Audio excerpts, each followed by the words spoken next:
box. I don't care what camera it is or who the camera doesn't work. I did the same thing.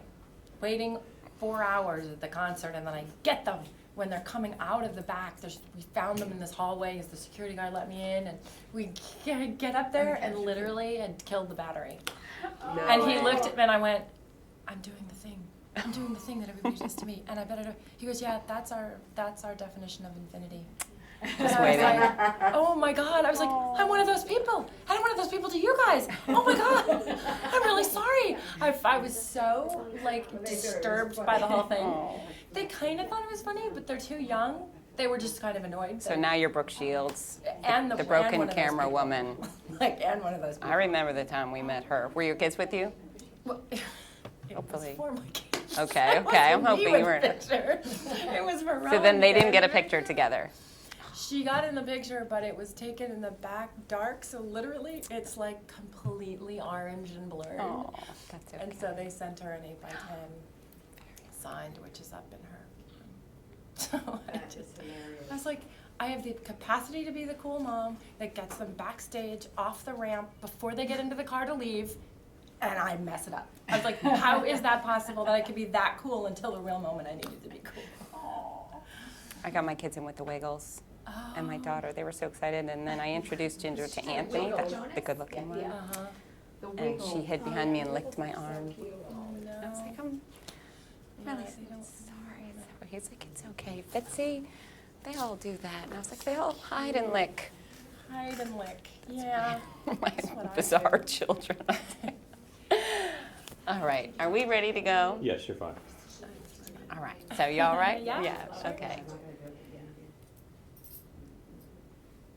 Wait, and I wanted to do 2 little ones. I do the video podcast. So one we'll talk fitness, and then we'll just talk a little mommy stuff. Okay. Is that good? Okay. Yeah. I'll make it quick. You ready to go? Yeah, go ahead.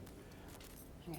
Hi, I'm Fitz from fitzness.com and the Active Health Network, and I'm here with one of my favorite actresses, my favorite comedic actresses of all time, Brooke Shields. Thank you. That's very sweet. Thank you.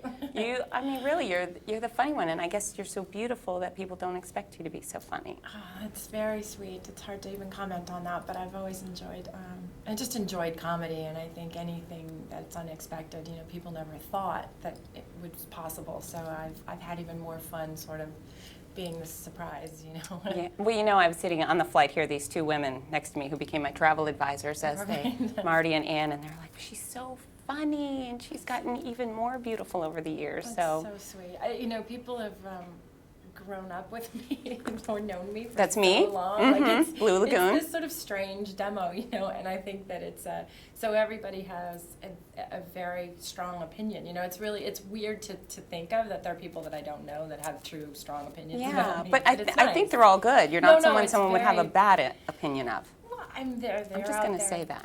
But and if somebody out there has a hard time with Brooke, you let me know, and we'll talk. That's why I wear this ring. That's right.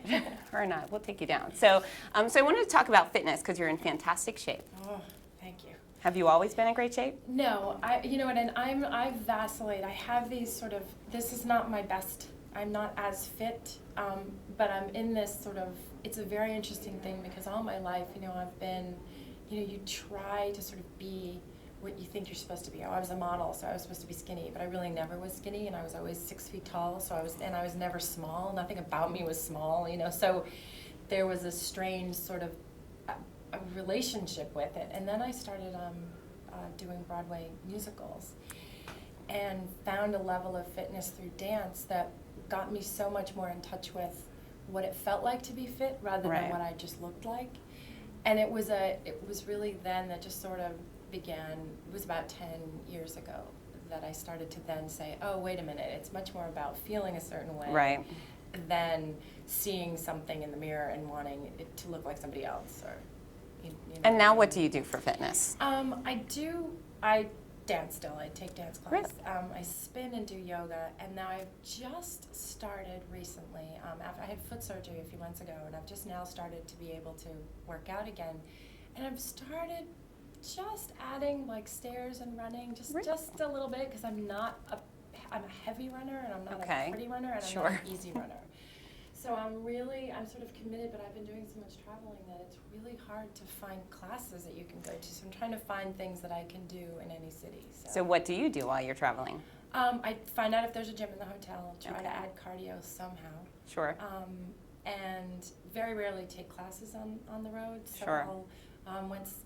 tried cycling with some friends that I knew were in the area, you know. Okay, but it's really, very fun. I'm trying to just add cardio or even add, really, I'm now wondering what it's going to be like to jog a little. Like I was sworn off of it because I just hated the way I felt doing it. And now I'm starting to realize that there's a way to do it where I don't feel so Miserable? mad. Yeah. I train some people and they come in, they're like, I can't run. Don't expect me to run. Do you have any spinal injuries? No. Asthma? No. Heart condition? No. You're running. And then they eventually like it, but I think it's one of those things that's it's so hard to be good at and also, to enjoy if you're not good at. I've had so many surgeries on my feet and on broken Wow. bones and toes that my feet are not Built for it. They're not really good for me. Yeah. And it's only been through dance, that I'm starting to rehabilitate again. So it's all what works for you, Yeah, and what about your eating habits? I'd say that I've become much more aware of just listening to what I want rather than, because the times that I have sort of decided to be a vegetarian or cut out all these other things or gone all non-fat, Right. I've been 20 pounds heavier. And you're doing that simply to look a certain way as opposed to be healthy. Skinny. Right. Like, I just have to be skinny. So I gotta be skinny. Like that was it. Then I started having children and I started to need foods, like need protein, need carb, need things, and started to realize that the balance of it all and the smaller portions of it all, and giving into a craving, whether it's, I like beer, like that's my kind of thing. I'm a bud girl, good for you. So I found that the balance of it gave me more energy and I was able to sort of work out more and then just eat well, eat clean, not fried stuff and that kind of thing, but not be so crazy about denying myself because I just wanted more. It's interesting when people stop dieting per se and stop obsessing over it, it just becomes really easy and they get where they want to go. Yeah, and I think it becomes less psychological and I think I know when I'm emotionally eating or when I'm emotionally not eating. Sure.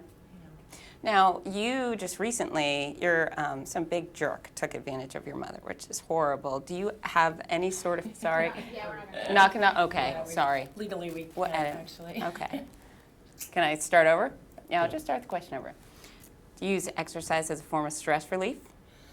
I definitely have to use exercise as a form of stress relief. It's the only thing that gets me out of my head, and I obsess very easily, and then it immediately becomes physical. So the only thing that I can do is exhaust myself physically, and then I'm freer emotionally. That's fair, and that's good advice too, because when I get sad or stressed, I have to run. I just feel like run until I can't do it anymore, and then I could sleep. It's hard to turn off your brain at night when you're stressed. It's just better if I'm fatigued than stressed and fatigued. No more stress for you. Now, and lastly, do you have any advice for our audience who's just desperate to become more fit?